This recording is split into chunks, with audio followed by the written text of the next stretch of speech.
মা রান্না করছিলেন এবং তার হাতে একটি কুমির ছিল। পাশে তার ছোট বাচ্চা বসেছিল।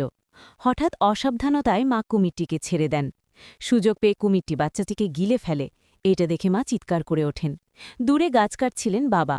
চিৎকার শুনে দৌড়ে চলে আসেন। এসে তিনি কুমিরটিকে কেটে ফেলেন, কিন্তু ভেতরে দেখে বাচ্চাটি কঙ্কালে পরিণত হয়ে গেছে। তাড়াতাড়ি অ্যাম্বুলেন্স ডাকা হয় এবং হাসপাতালে নিয়ে যাওয়া হয়।